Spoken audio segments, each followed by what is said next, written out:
vœux de santé, de bonheur et puis de prospérité sur le plan individuel aussi, mais je pense aussi au collectif dans les moments que nous traversons.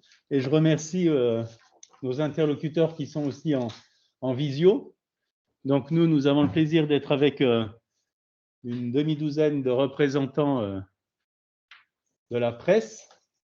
Et puis chacun après se présentera et dira ce qu'il a à dire. Moi, je voulais, en préambule et en prenant peut-être une dizaine de minutes, revenir sur l'année écoulée très rapidement, mais surtout m'orienter vers 2022, même si l'année écoulée, dans son dernier trimestre, a été riche de reconnaissance, labellisation, distinction dans le domaine du développement durable.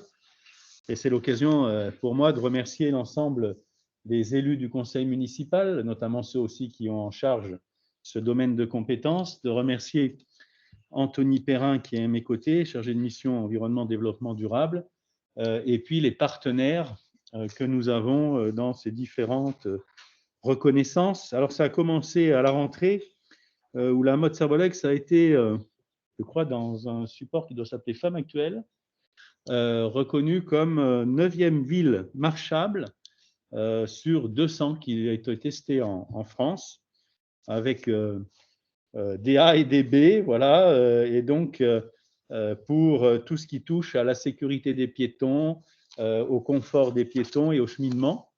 Et c'est curieux, comme l'actualité est toujours ce télescope, on a une certaine intuition, puisqu'on travaillait, Julien, avec le service communication et le pôle environnement développement durable, sur une carte des mobilités douces dans la Motte. Voilà, vous en avez une illustration en avant-première où on avait décidé d'indiquer aux gens que, en gros, sur le centre-ville et ses pourtours, il y avait parfois des distances qui étaient très faciles à franchir à pied, qui prenaient peu de temps, avec des sites à découvrir, et qu'on pouvait laisser sa voiture et en toute sécurité cheminer pour se rendre à des rendez-vous ou auprès des commerces en toute simplicité. Et c'était bien de le mettre en exergue avec, bien sûr, un recto à cette carte qui vient expliquer les sites particuliers qu'on peut repérer, les sites de jardins partagés, des potagers ou autres. On a bien vu aussi que ça fait la transition entre les différentes années depuis bientôt une décennie, qu'on avait pu avancer sur l'éco-hameau des Granges, puisque les 3 premiers permis ont été attribués à l'OPAC de la Savoie, Savoisienne Habitat et Bouygues-Immo, et qu'on a eu un jury ici même le 20 décembre pour attribuer la 2e phase de 90 logements supplémentaires, si tu veux bien les indiquer. Voilà, alors le tout dernier, voilà, là ça c'est les 3 premiers, c'est l'OPAC. Après, Savoisienne Habitat, Bouygues là.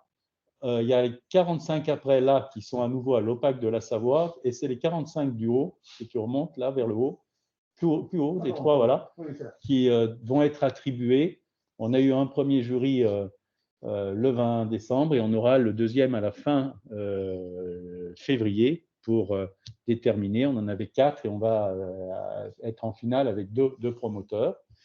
Et sur l'éco-hameau des Granges, si on met une illustration, hein, là c'est la présentation d'une esquisse des logements qui seront proposés par Bouygues.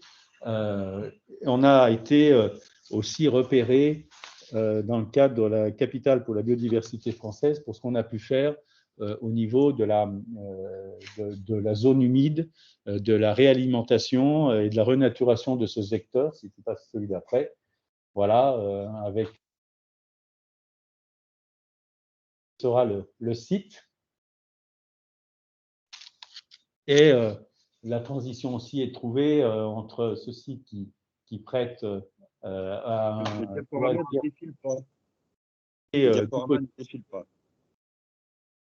d'une réalisation qui vient d'être terminée, dont le tennis en moins d'1 mois l'a bien pris en main. Ce sont 2 terrains de tennis couverts que nous avons réalisés sur la fin de cette année. C'est quand même un investissement d'1,3 million pour lequel on a eu 400 000 € de subventions, à la fois de la Fédération française de tennis, mais ce n'est pas eux qui ont contribué le plus, la région Auvergne-Rhône-Alpes, qui a été le plus gros contributeur à hauteur de 170 000 €, et puis le département de la Savoie avec 125 000 €. Voilà pour les réalisations 2021. Pardonnez-moi, monsieur le maire, le diaporama, en fait, pour nous, ne défilait pas. Donc, peut-être qu'il faut partager, non pas la fenêtre du PowerPoint, mais bien la fenêtre du diaporama, pour qu'on puisse voir, même si on a très bien compris vos propos. Est-ce que c'est bon? Voilà, parfait. Là, c'est parfait. Bon, merci. Désolé de… Alors, on va mettre quand même celle d'avant pour qu'on repartage la photo de… Voilà, c'est celle-là que je souhaitais. On va revenir aussi sur tout ce qui guide notre action sur le terme du développement durable et aussi sur l'amélioration des conditions, bien sûr dans le cadre de la période qu'on connaît, mais on a développé dans nos gymnases, et là on est en train de le développer dans nos écoles, un process qui s'appelle PUR. C'est pour une utilisation raisonnée des produits chimiques, parce qu'au fil du temps, nos agents qui font le nettoyage, comment dire, se sont vus avec des chariots qui font plusieurs dizaines de kilos, avec des produits très différents, alors qu'il suffit, pour avoir un nettoyage efficace, d'avoir que 3 catégories de produits. Et on en revient à ce qui est le plus… enfin, recette de grand-mère, voilà, si je dois dire les choses. Vous le voyez, c'est bien écrit dessus. Savon noir liquide, et puis… quel autre produit on a aussi? Vinaigre blanc. Vinaigre blanc, voilà. C'est… voilà, je vais rajouter le bicarbonate, et puis voilà. Ce qui permet à nos agents de ne pas se casser le dos avec trop de produits, d'éviter qu'on stocke des produits qui sont parfois incompatibles entre eux. Et ça fait pour nos enfants, pour les enseignants et pour le personnel, des locaux plus sains et voilà, qui ne sont pas pollués par les produits chimiques, dont en plus on ne se sert jamais tout à fait de la bonne façon dans les dilutions ou dans la chaleur de l'eau. On est tous comme ça, on veut que le produit soit efficace en mettant de l'eau très chaude, alors que non, entre 20 et 25 c'est bon, sinon après ça détruit le produit. Donc on est sur des lingettes pré-imprégnées, et donc il y a eu une formation lourde qui a été engagée avec un cabinet extérieur pour changer nos habitudes du nettoyage, changer nos produits de référence, et puis une formation qui a été faite de façon globale à l'ensemble du personnel des écoles, mais aussi dans chacune des écoles pour voir les spécificités. Et à côté de ces moyens qui ont été dégagés, il y a aussi des crédits d'investissement pour faire l'acquisition de nouveaux matériels, notamment des comment les IMOP, mais je ne sais pas comment on les présente, des serpillères. Non, là, ce n'est pas les serpillères imprégnées, c'est du matériel, c'est du matériel qui est très mobile et qui permet de nettoyer des surfaces difficiles à atteindre. Et tous ceux qui ont essayé ces IMOP les ont adoptés. Donc voilà, là, on essaye aussi d'être les plus exemplaires possibles dans nos locaux, notamment vis-à-vis des plus jeunes qui, on sait, ont vocation à être au niveau du sol. Alors ça, c'est vraiment aucune transition, hein, mais il y a un moment ou l'autre où il faut y passer. C'est parler des finances de la commune. Pour vous dire que la commune, alors si, il y a bien une transition avec ce qu'on va développer après. Les projets, ils ne se font pas sans argent. Et donc, on a voulu vous montrer 3 choses, me semble-t-il, sur les graphes à venir. Un, eh ben, l'extinction de notre dette. Arrivé à la mairie en 2008, on avait… c'était 16 millions, 16 millions d'emprunts, et on en est à moins de 2 millions à la fin de l'année dernière. L'idée est de dire qu'on est quasiment voilà, dans une extinction en 2030. On ne veut pas renégocier les 2 millions qui restent parce que ça coûterait plus cher de renégocier pour en sortir que de les laisser s'atteindre. Cette année encore, 2022, on n'a pas augmenté les impôts. Et a priori, on n'empruntera pas non plus. Tout ça est possible. Alors là, vous le voyez, si on prend l'exemple de 2000, on est 4 fois moins endetté que les communes de la strate par habitant. C'est 212 €, chaque Motrin a une dette de 212 €, alors qu'au niveau national, pour les communes de 10 à 20 000 habitants, c'est 846. Donc, si on multiplie, on est quasiment, si c'était 848, ce serait pile le quart de ce qu'on représente. Et puis, eh ben, ça nous permet, en n'ayant pas d'emprunt, de dégager un maximum qui nous permet d'engager les travaux qu'on va faire sur 2022 et après. Je vais bien appuyer, avancer. Voilà. Donc, on reste toujours dans le cadre de vie, l'amélioration. Il y a un projet de désimperméabiliser la cour de l'école Lamartine, une belle cour bien goudronnée. Et l'idée est d'enlever 600 mètres maintenant, 600 mètres carrés de goudron, de refaire des noues paysagères, de faire une mare. Donc, on fait de la pédagogie, jardin partagé, hôtel à insectes aussi, on va y arriver. Et puis aussi de lutter contre les îlots de chaleur, en mettant des îlots de végétation, avec les arbres qui viendront apporter de l'ombre et de la fraîcheur. Alors, puisqu'on en est là, on a aussi engagé des travaux, là aussi avant le décret tertiaire, puisqu'il y a un décret tertiaire qui nous dit que chaque bâtiment de plus de 1000 m² devra perdre 30 ou 40% de consommation d'énergie d'ici 2030. Et on a eu cette intuition avant le décret, puisqu'on a engagé ces travaux sur l'école Pergaud. Ça va faire cette année, ça va commencer en mars jusqu'au mois de novembre, avec l'ajout devant d'une chaufferie bois et puis une reprise totale de l'enveloppe, de façon à économiser 40% de la consommation énergétique du bâtiment. On fait la même opération sur le gymnase de Coubertin, où on va gagner là aussi 40%, et puis on va installer des ombrières solaires sur le parking, et du coup on arrivera même, grâce à cette production d'énergie renouvelable, à être à 45% de réduction de consommation de nos énergies sur ce bâtiment. Les deux opérations représentent plus de 3 millions d'euros. Hein. Voilà, c'est quand même des investissements très très lourds. Et derrière, pour nous laisser un peu de travail, je vous annonce qu'il y a encore 25 ou 30 bâtiments dont la ville est propriétaire où il y aura ce même genre de travaux à faire, dont notamment un qui va être très coûteux, qui est la mairie. La mairie ancienne et la mairie nouvelle, là, quand je dis nouvelle, de 92, à une époque où on n'était pas soucieux de ce qu'était l'énergie. Dans les travaux à venir sur 2022 et 2023, vous avez vu que le sport a toute sa place. C'est la construction d'une tribune pour le club de rugby de 300 places.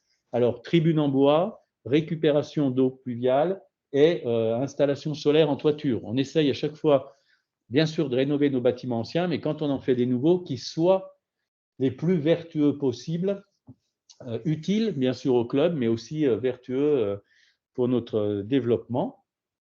Et on ne va pas faire l'impasse sur la culture, puisqu'on a eu cette chance de pouvoir montrer que la culture à la mode nous paraissait essentielle, que c'était indispensable à l'épanouissement de chaque individu. Et d'ailleurs, on l'a vu avec tous les spectacles qu'on a pu faire, je crois qu'on a eu plus de monde qu'à l'habitude. Et on a eu la chance d'avoir une très belle nuit de la création et un temps fort jusqu'au 18 décembre dernier avec l'accueil d'une quarantaine d'œuvres de Ben et puis des artistes qu'il avait invités d'une nouvelle génération. Et là, on a eu un fort attrait et du public très large qui est venu, puisque c'est très intergénérationnel. Et on a un peu renoué avec la tradition qu'on a pu avoir, notamment en accueillant de la Fondation Salomon une cinquantaine d'affiches originales daubées il y a une dizaine d'années en arrière. Alors, on en revient aux différentes labellisations. Donc là, je vais simplement les afficher et après, chacun des intervenants reviendra. Alors là, c'était Citergie. C'était comme ça qu'on appelait cette démarche, qui aurait dû nous être mis à la fin du mois, puisque c'est traditionnellement chaque fin janvier, début février. Ça aurait dû avoir lieu à Genève. la remise de ce qui s'appelait Citergy et qui est maintenant territoire engagé climat, air, énergie. Quand on s'est engagé dans Citergy, il y avait 3 graduations, on va dire comme ça, 3 labellisations. La première, si on a 35% des résultats, c'était Cap Citergy.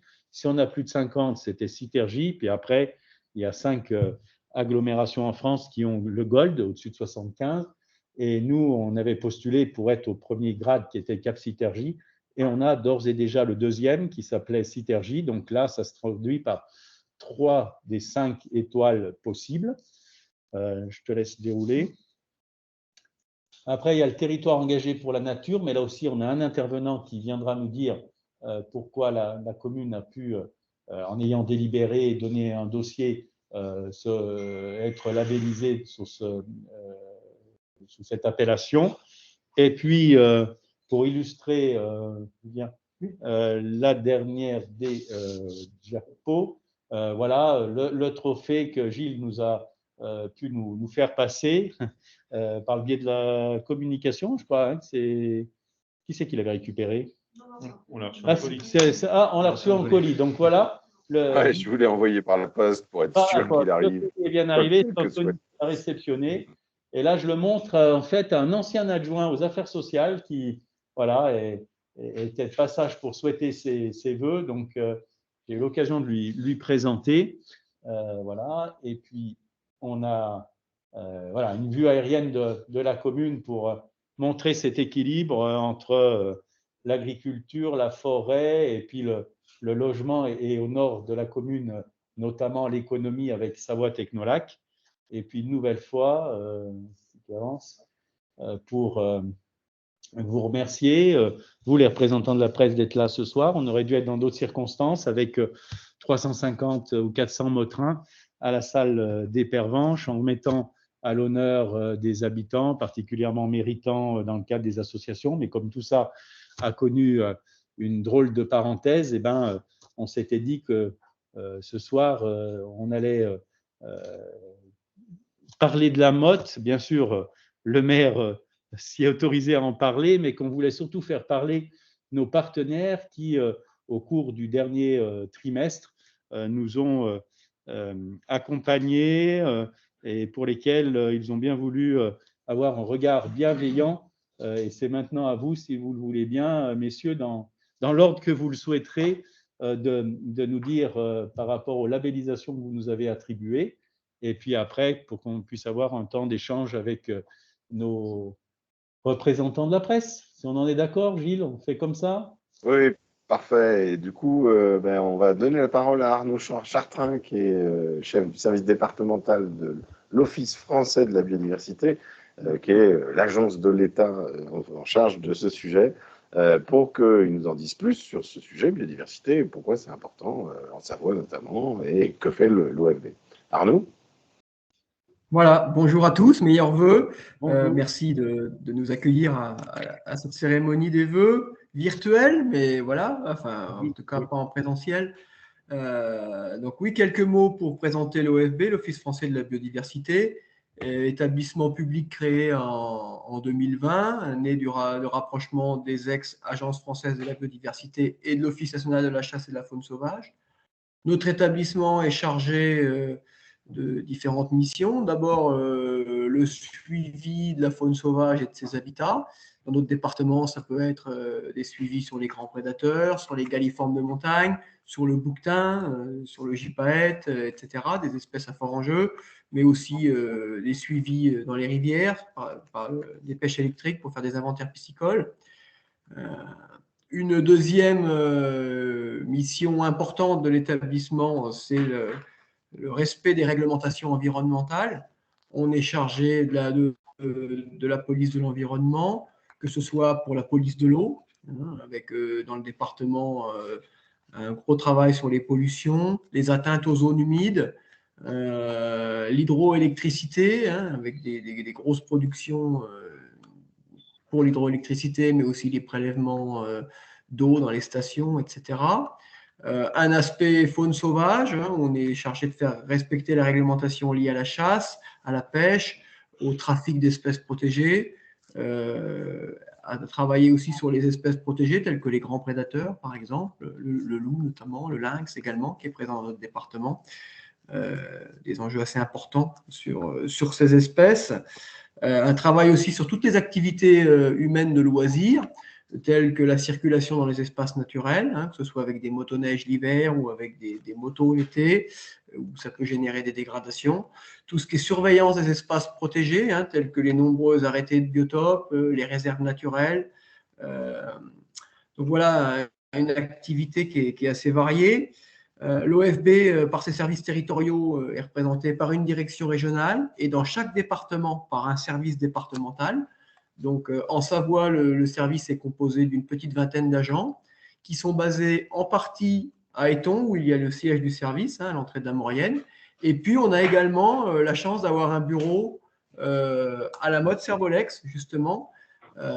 Depuis pas mal d'années, on a un de nos bureaux ici, donc vous voyez peut-être nos véhicules circuler régulièrement pour réaliser nos différentes missions.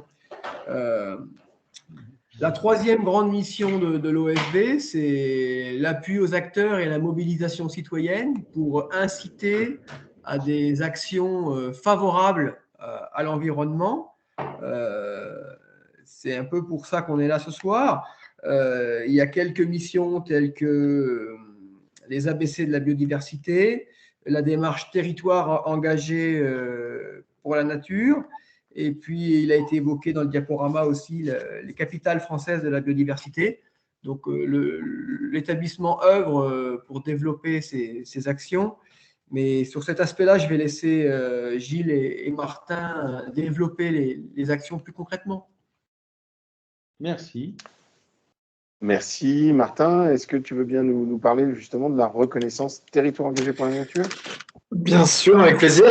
Donc bonsoir à tous. Si tu avais peut-être non, tu n'as pas de support de présentation à partager avec nous? Non. Tu n'es pas obligé. Hein. Non, j'ai rien à... Je te laisse la parole. J'ai rien à partager. Donc, Martin B, donc moi je suis l'animateur régional donc, de ce programme dont la commune de la Motte-Servolex est lauréate cette année, donc le programme Territoire engagé pour la nature. Pour vous le présenter rapidement, c'est un programme qui est destiné donc, à valoriser et accompagner des collectivités, donc communes et communautés de communes principalement, qui engagent des actions en faveur de la biodiversité. On est sur de l'engagement à faire, du projet et de la démarche de progrès. Et on est complémentaire avec le concours Capitale française de la biodiversité, dont Gilles va vous parler plus en détail, qui vient lui récompenser des actions déjà réalisées par la collectivité.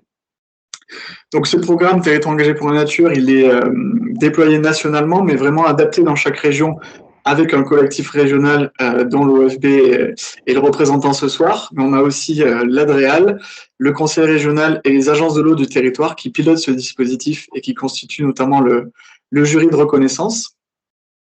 Donc, dans notre région, en Auvergne-Rhône-Alpes, ce programme a été déployé début 2020, donc il reste assez récent. Et la Motte-Sphère Servolex fait partie donc, des 12 territoires lauréats dans notre région et on compte actuellement plus de 300 territoires engagés pour la nature à l'échelle nationale.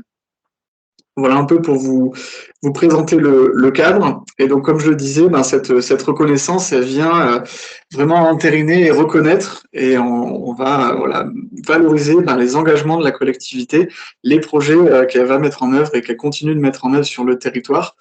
À la fois par un aspect de valorisation comme on fait aujourd'hui, mais aussi avec d'autres événements qui seront à venir et qu'on espère en présentiel dans pas trop longtemps.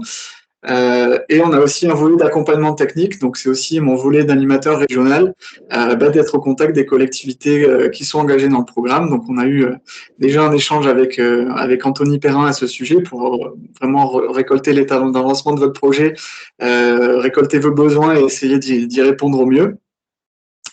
Et puis, je vais rapidement peut-être dire quelques mots donc des actions qui ont été présentées dans le projet TEN et donc qui ont convaincu le jury, puisque on est sur des thématiques très variées qui témoignent bien de l'engagement et du portage à la fois politique et de la bonne capacité de mise en œuvre aussi de ce territoire. C'est vraiment ce qui a été souligné lors du jury Territoire engagé pour la nature. Donc les actions qui ont été présentées dans ce projet, on a donc la renaturation de la cour d'école Lamartine. Je ne vais pas m'étendre dessus puisque Monsieur le maire vous l'avez présenté et illustré. Il y a aussi des actions d'engagement de la commune en faveur de l'accompagnement du monde agricole à travers des diagnostics d'exploitation sur des exploitations agricoles présentes sur le territoire de la commune, à la fois sur des diagnostics agronomiques mais aussi écologiques pour accompagner la mise en œuvre de mesures et d'actions en faveur de la biodiversité. Également un projet initié donc de restauration et de renaturation de cours d'eau en centre urbain. Également un travail sur la trame noire, donc la réduction des pollutions lumineuses sur des zones à enjeu sur la biodiversité. Et enfin, une dernière action, mais pas des moindres, le lancement d'un atlas de la biodiversité communale, qui est là aussi un outil qui est appuyé et notamment financé par l'Office français de la biodiversité et qui permet d'avoir une connaissance fine des enjeux de biodiversité du territoire à travers tout un panel de cartographie et d'inventaire, mais aussi de mobiliser les citoyens à travers la mobilisation de projets de sciences participatives ou encore d'actions de sensibilisation. Voilà un peu pour les actions dans lesquelles s'est engagée la commune et pour laquelle le programme Territoire engagé pour la nature va maintenant se positionner en accompagnement. Et on est vraiment ravis de compter la Motte Servolex parmi les territoires régionaux les plus engagés sur la biodiversité. Merci beaucoup. Merci. Et alors, du coup, si vous me permettez, Luc Berthoud, moi, je vais compléter sur Capitale française de la biodiversité. Martin B. vous a expliqué que le projet pour l'avenir de la Motte Servolex avait été évalué et reconnu comme vraiment engageant, pertinent, notamment au regard des enjeux pour la biodiversité au niveau local. Et le concours Capitale française de la biodiversité, lui, depuis 2010, donc maintenant il y a bientôt 12 ans, travaille à identifier, valoriser et diffuser les bonnes pratiques. Alors, je vais juste couper le retour son pour que je le remettrai après. Pour bien donner envie, donner à voir ce qui se fait de bien partout en France. Et donc, chaque année depuis 2010, on propose aux communes et aux intercommunalités de toute taille, depuis le village jusqu'à la métropole, de nous présenter des actions qu'elles ont accomplies, leur fierté, autour d'un thème. Le thème de cette année 2021 était le thème eau et biodiversité. Et dans ce cadre, la Motte Servolex a été distinguée du titre de meilleure petite ville pour la biodiversité 2021. Il y a un titre dans chacune des catégories de taille de collectivité, village, petite ville, ville moyenne, grande ville, intercommunalité. Et puis il y a un porte-étendard national pour l'année, qui est la capitale française de la biodiversité, qui se trouve être cette année La Roche-sur-Yon, ce qui n'enlève absolument rien à la qualité du travail, bien évidemment, de la Motte Servolex. La Motte Servolex n'est pas une inconnue pour nous. Donc moi, je suis Gilles Lecuir, je suis un francilien, je travaille pour l'Agence régionale de la biodiversité en Île-de-France, mais j'ai la charge d'animer et d'organiser ce concours avec les collègues de l'Office français de la biodiversité au national et en région, mais aussi avec une cinquantaine de partenaires, dont les autres ARB, etc. Et donc, on a eu la chance de pouvoir venir au fil des années à la Motte Servolex, au fil de différents thèmes. En 2014, c'était le thème agriculture et biodiversité. La Motte Servolex ne l'avait pas emporté parce qu'il y avait d'autres. C'était aussi une compétition, donc il y en a d'autres qui sont meilleurs à ce moment-là. Mais on avait déjà fait connaissance, on avait déjà vu ce qui se faisait en 2014. On est revenu en 2017 sur le thème aménager, bâtir et rénover en favorisant la biodiversité. Et déjà à l'époque, le cahier des prescriptions architecturales et paysagères, environnementales et paysagères, de l'Éco-Hameau des Granges avait très clairement attiré notre attention et avait été publié au recueil d'actions exemplaires qui est publié chaque année. Et puis, eh bien, les liens se faisant, on a aussi organisé en 2020, septembre 2020, donc une fenêtre de tir où on avait un peu la possibilité de faire des choses en extérieur, en visite de terrain, un atelier de partage chez vous à la mode Cervolex avec le CNFPT, avec une dizaine de collègues de collectivités voisines de Savoie, voire d'Auvergne-Rhône-Alpes. Alors, qu'est-ce qui fait que cette année, en 2021, le comité scientifique et technique du concours, qui réunit donc des représentants de ces 50 partenaires nationaux et régionaux, a désigné la mode Cervolex comme meilleure petite ville pour la biodiversité 2021, c'est le travail sur l'éco-hameau des Granges. Très clairement, il y a un des enjeux pour la biodiversité au niveau national, mais c'est vrai aussi du niveau mondial, mais en tout cas en France métropolitaine, c'est très clair, c'est la perte, la destruction des habitats naturels par l'urbanisation, c'est l'étalement urbain, et le fait de faire le choix difficile de produire du logement sur une friche industrielle plutôt qu'en étalement urbain sur des terres agricoles, ça participe d'une démarche vertueuse qui tend vers l'objectif à terme de zéro artificialisation nette, dont on est très loin aujourd'hui. Donc pour nous, c'est quelque chose déjà en termes de pure protection de la nature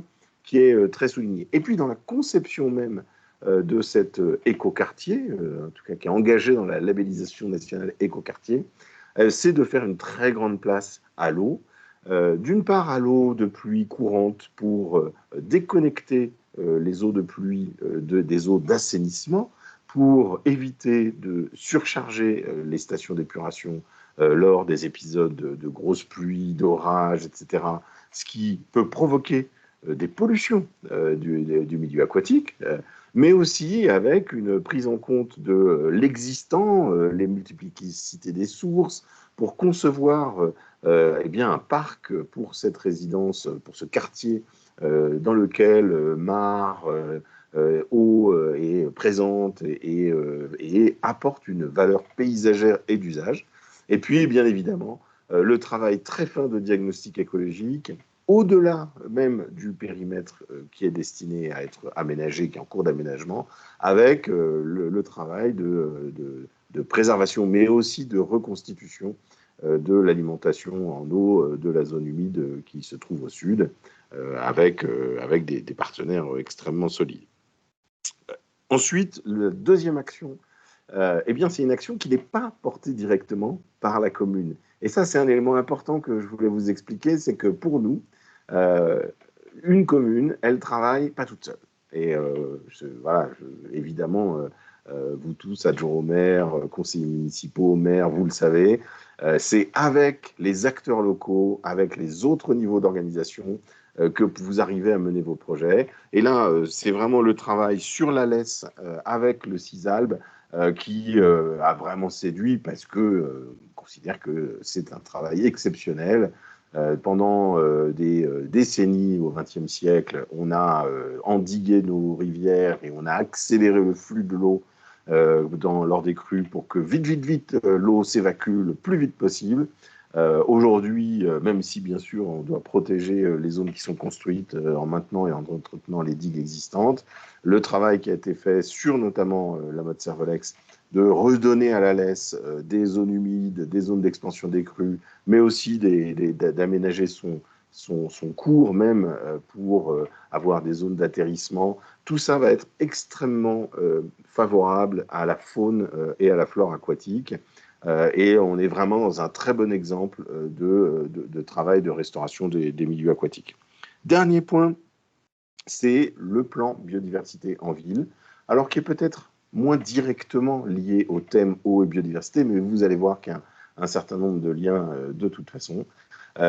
Deuxième plan biodiversité en ville que nous avions déjà découvert en 2014, je vous en ai dit un mot, et qui est renouvelé, amplifié.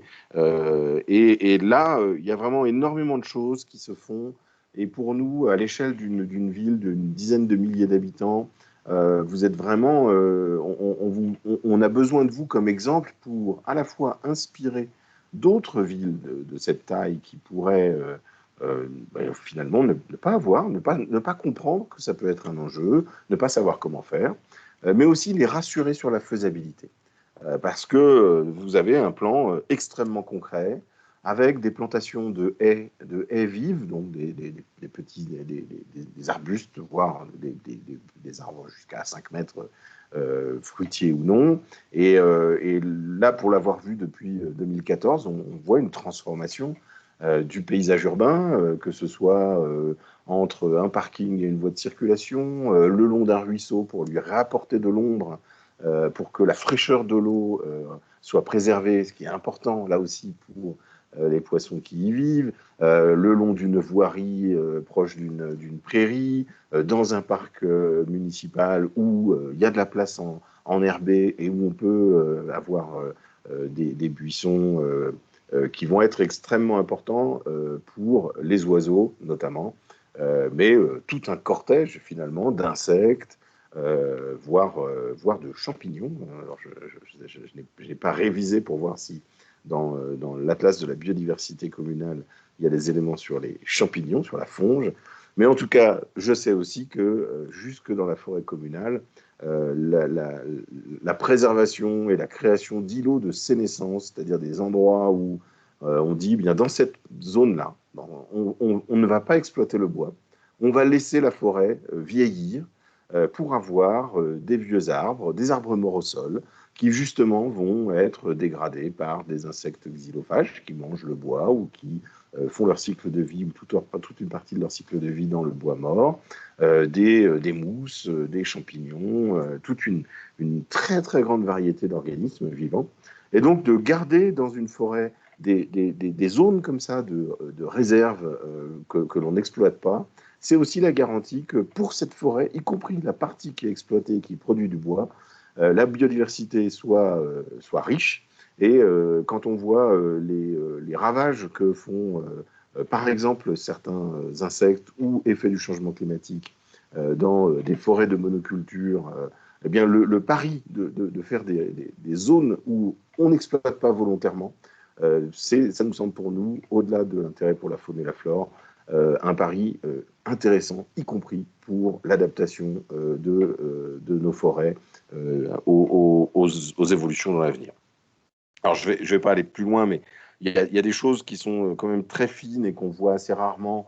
C'est des nichoirs, mais des nichoirs adaptés aux espèces, à la connaissance fine que vous avez déjà de la biodiversité locale et que vous allez améliorer avec cette nouvelle version, cette mise à jour de l'Atlas de la biodiversité communale. Vous me direz si je me trompe ou pas, mais j'avais le souvenir que vous aviez déjà fait un premier état des lieux de la biodiversité il y a une dizaine d'années. C'est de mettre un nichoir à chouette effray dans le clocher, mais à chouette chevêche dans une zone plus dégagée avec des fruitiers où cette chouette va chasser des micro-mammifères, des mulots par exemple. C'est bien évidemment, alors c'est pour d'autres micro-mammifères, c'est la pose de 2 ou 3 écuroducs que j'ai pu voir pour éviter les écrasements de ces bestioles, en leur permettant de passer au-dessus d'une route simplement avec une corde qui est tendue avec des contrepoids que vous avez mis en œuvre avec notamment vos partenaires locaux, dont la LPO pour la citer sur ce cas-là. C'est enfin, bien sûr, le zéro phyto. Alors, le zéro phyto, ça nous paraît aujourd'hui, avec l'échéance de juillet prochain, arrêt de l'usage des produits phytosanitaires d'origine chimique dans les cimetières, qui était le dernier cimetière et terrain de sport, sauf quelques dérogations, qui était un peu le dernier point d'usage de ces produits chimiques très dangereux pour l'environnement et bien sûr pour les applicateurs. Hein. Ça rejoint votre préoccupation sur la sécurité des personnels qui font le ménage dans les bâtiments communaux. Eh bien, le cimetière de la Motte d'Asservalex, depuis des années, a engagé une transition paysagère vers un enherbement, vers un changement de pratique qui évite la pollution des nappes phréatiques avec des produits chimiques et puis qui offre un cadre de vie eh bien, finalement plus sain pour à la fois les usagers et la faune et la flore sauvage. Et puis, pour les usagers pour qui le changement est difficile, une fois que le changement est fait, bien souvent, ils nous disent, j'espère qu'ils vous le disent aussi, que le cimetière, il est plus beau qu'avant. Il est plus beau maintenant qu'il est vert. que quand il était entièrement désherbé, avec que du gravier, et rien de vivant autour des tombes de nos défunts. Dernière petite chose, et comme ça vous aurez eu un aperçu vraiment de tout ce qui nous plaît dans ce que vous faites et que nous utilisons pour le diffuser auprès des autres communes partout en France, outre-mer compris, même si tout n'est pas transposable, évidemment, en termes d'espèces animales et de flore. C'est le travail avec les agriculteurs locaux sur les cultures dérobées polliniques, c'est-à-dire ce travail d'accompagnement pour qu'entre deux cultures, il y ait une plantation de plantes qui vont à la fois fleurir et donner de la ressource aux pollinisateurs. Il y a bien sûr l'abeille domestique, mais il y a près de 900 espèces d'abeilles différentes en France et des pollinisateurs, il y a des mouches, il y a des papillons, il y a beaucoup d'autres insectes essentiellement en France métropolitaine. Donc ça aussi, c'est quelque chose qui, à ma connaissance, est unique et que eh bien, on partage avec tout notre réseau. Voilà, j'espère que je n'ai pas été trop long, mais j'avais envie de vous dire beaucoup de choses. Il faut que vous réactiviez votre micro, Monsieur Berthoud, parce que je l'avais coupé, parce qu'on avait un écho, je ne peux pas le faire moi-même. C'est toujours sage de couper la parole aux élus avant même. Non, c'est très très mal poli. Hein. Non. Mais bon. Merci d'avoir parlé avec autant de connaissances et d'enthousiasme de ce qu'on fait depuis 12 ans, hein, pas après pas. Merci de tout ce qui a été dit et fort bien dit. On est à Saint-Quay-Curoduc maintenant. Et l'Atlas de la biodiversité date de 2017. Donc, voilà, il y a 5 ans qui sont écoulés avant qu'on en lance des compléments. Un grand merci pour vos 3 interventions. Et puis maintenant, c'est peut-être de laisser la parole aux représentants de la presse s'ils ont des questions plus précises à vous poser. Peut-être sur l'Atlas de la biodiversité, précisément, est-ce qu'il y a des chiffres qui sont disponibles? J'imagine que ce n'est pas facile, mais est-ce que vous voyez une progression de la biodiversité? Est-ce qu'il y a plus d'espèces qu'avant? Est-ce qu'on sait combien d'espèces il y a? J'imagine que c'est un peu compliqué, mais quels éléments on peut donner? Alors, l'Atlas de la biodiversité, mais Anthony relaiera très rapidement ce que je vais dire, de 2017, c'était un état des lieux. C'était pour mieux connaître la biodiversité qui était présente. Alors, il y a des observations, hein, il y a des sentinelles de la nature et de la biodiversité avec les associations qui vont bien. Mais donc, on est parti d'un diagnostic et on s'est aussi spécialisé sur certaines espèces parce que c'est très large. Donc, 2022, on va revenir sur certaines espèces et on va en ajouter d'autres. Donc, c'est là où on va pouvoir mesurer les évolutions. Mais je ne sais pas, des observations qu'on a, parce qu'on a un partenaire assez fort sur la commune qui est la LPO, hein, qui a son siège administratif départemental, voire même des 2 départements. De ce qu'on sait, c'est qu'il y a des espèces qui sont assez exceptionnelles et plutôt en développement. Il y en avait eu un moment avec l'hirondelle. Et Anthony, si tu veux poursuivre. Alors sur l'Atlas de la biodiversité 2017, on avait mis le focus, effectivement, alors on a fait un Atlas de la biodiversité qui se limitait aux vertébrés supérieurs, parce qu'en fait, il y a tellement d'espèces possibles que voilà, il fallait rationaliser aussi l'Atlas de la biodiversité qu'on faisait. Et on avait fait un focus sur les espèces d'oiseaux nicheurs des milieux agricoles, puisqu'on est une commune à caractère agricole, qui a aussi un caractère urbain, mais périurbain, on est plutôt agricole. Et on avait fait l'effort sur 3 espèces emblématiques en voie de plutôt menacées. Je donne l'exemple de la chaude chevêche, pour lesquelles derrière on a eu la mise en place d'un plan d'action pour lui permettre de recoloniser des espaces où elle avait disparu suite aux derniers inventaires.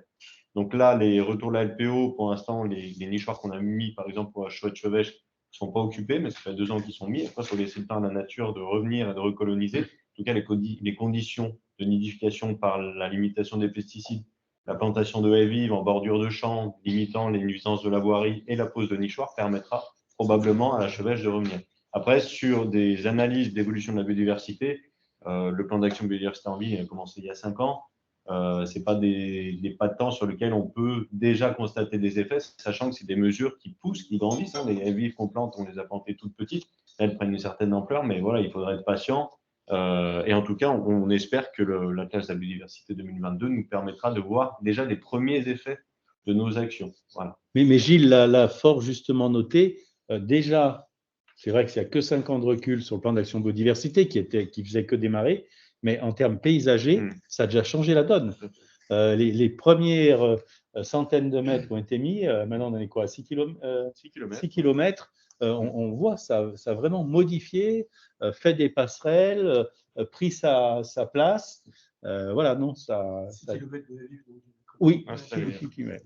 Alors, sachant que l'objectif. 13 000 m² de prairies fleuries. 13 000 m². Ouais. Prairies fleuries. Alors, sachant qu'on en a renouvelé 4 000 m² cette année avec un projet Mob Biodiv de l'OFB. Donc, on a encore eu un partenariat via l'OFB avec le CBNA, puisqu'on a replanté des espèces sur nos prairies fleuries, des espèces collectées dans nos montagnes, hein, des espèces labellisées végétales locales. On travaille beaucoup maintenant. Centre botanique. Enfin, dis les acronymes. Ouais, CBNA, c'est Conservatoire botanique national alpin. Ils ont une antenne dans les Alpes, en fait, c'est Conservatoire botanique national. Donc voilà, en fait, il faut se laisser le temps aussi de voir un peu quel est l'effet sur la biodiversité. Pas tant de 5 ans, c'est assez court. Par contre, effectivement, ce nouvel ABC nous permettra d'avoir des retours, notamment sur la chevêche, pour lesquels on a eu un plan d'action assez important depuis 2017. Après, il y a aussi en forêt communale, où d'ici 10 ans, on a fait les îlots de sénescence, on a vraiment fait le choix d'autofinancer des analyses faunistiques initiales dans tous les îlots de sénescence qu'on a mis en œuvre, parce qu'il faut savoir ce qu'il y avait au moment où on met sous cloche ces forêts-là. D'ici 10 ans, on viendra peut-être faire des inventaires avec le soutien peut-être de l'OEB, on verra quel financement mobiliser, c'est assez coûteux à faire. Mais en tout cas, l'idée, c'est vraiment d'avoir l'état initial et d'aller voir après, d'ici 10 ans, comment ça évolue à l'intérieur. Qui permet aussi d'une collecte de données pour les partenaires scientifiques qui travaillent avec nous. Voilà, ça, c'est important. Donc, Tony vous dit, comme le chanteur, rendez-vous dans 10 ans. Voilà. Et si je peux ajouter, Luc et Anthony, le rôle des haies, il est majeur pour un groupe de vertébrés supérieurs, justement, c'est les chauves-souris.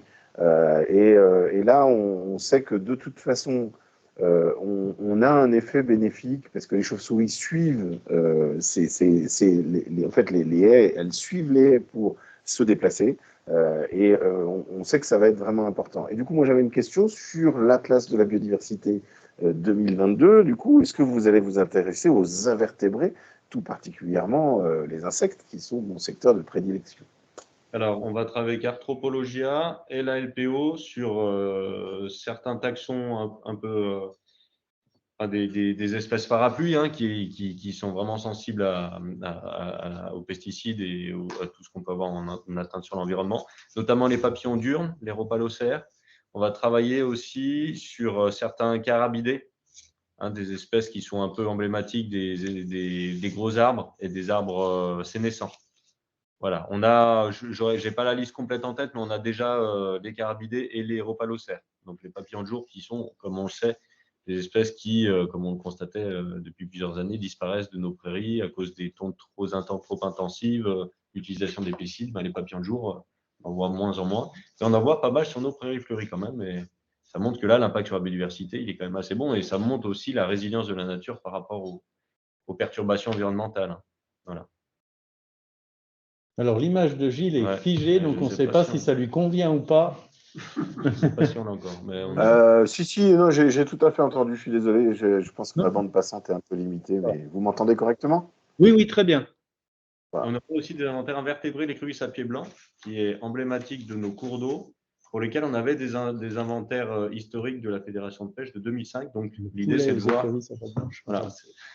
c'est de voir comment ça évolue dans nos cours d'eau et en lien avec le dérèglement climatique et les assecs un peu répétés qu'on a malheureusement dans nos cours d'eau.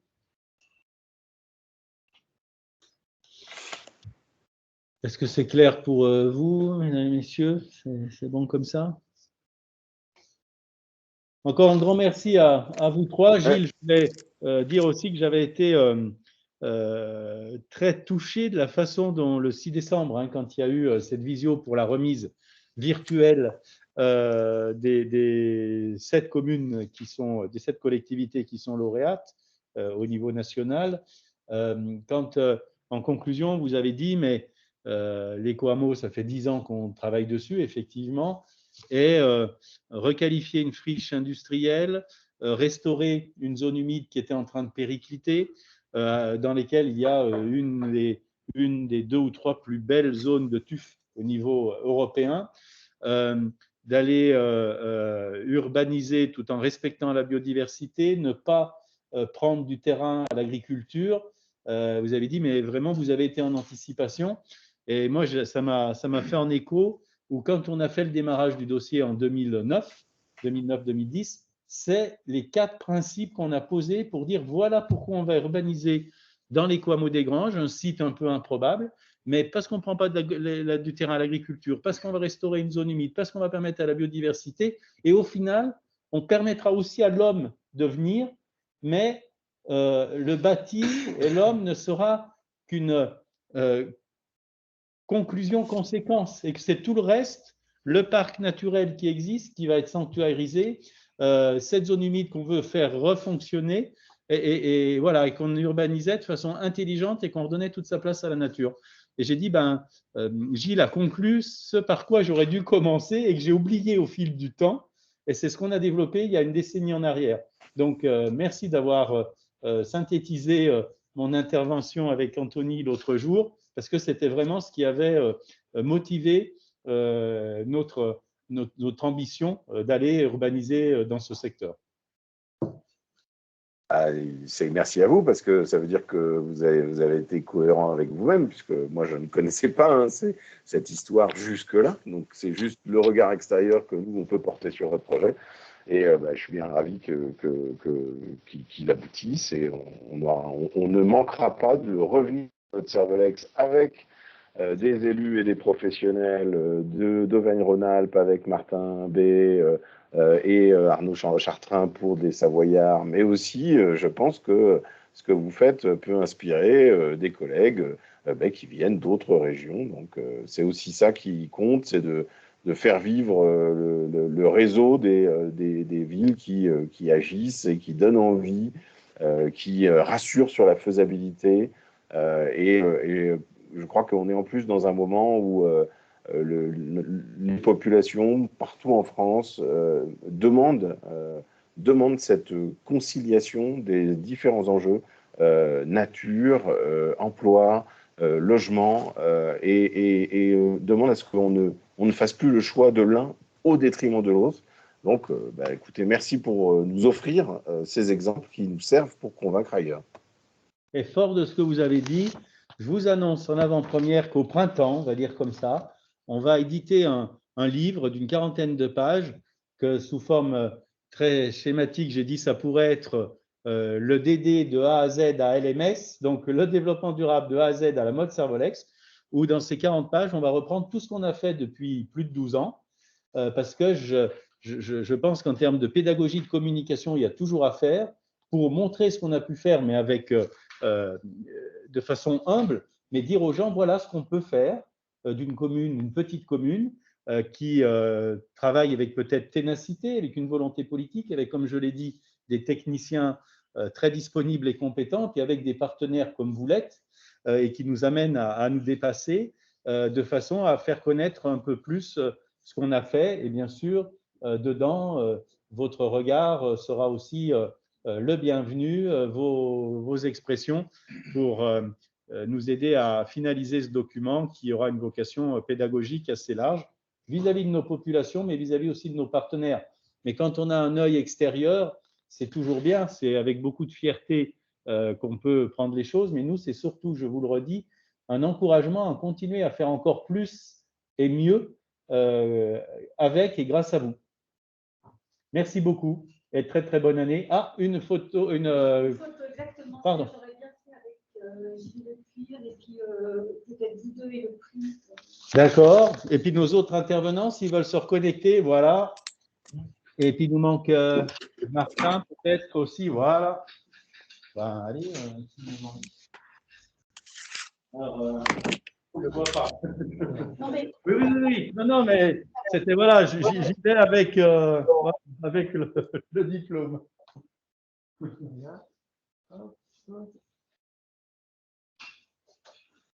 Voilà.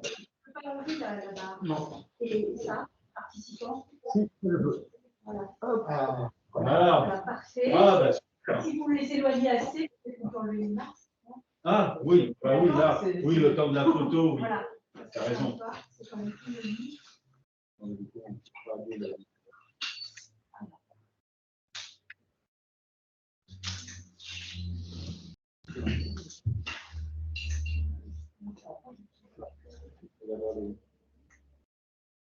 Pierre, on regarde.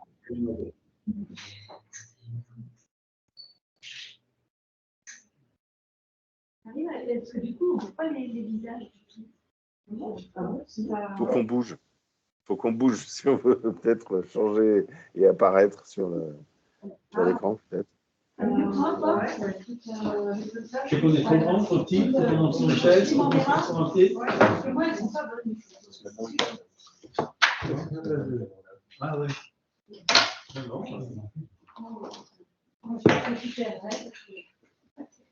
Et si tu te mets dans un autre angle, peut-être, hein?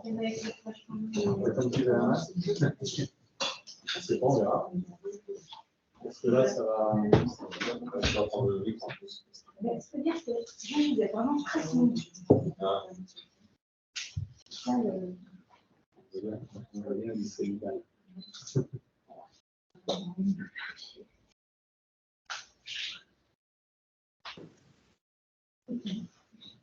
C'est bon, Pierre? C'est bon, ouais.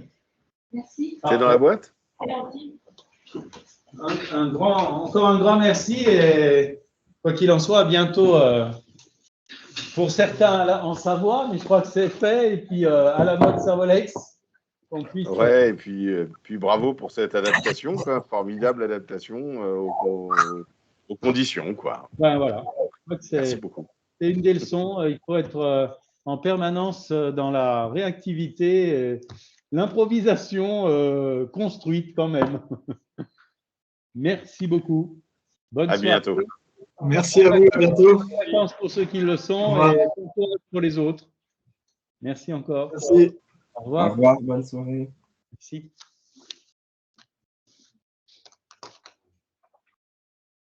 Ah non, du coup.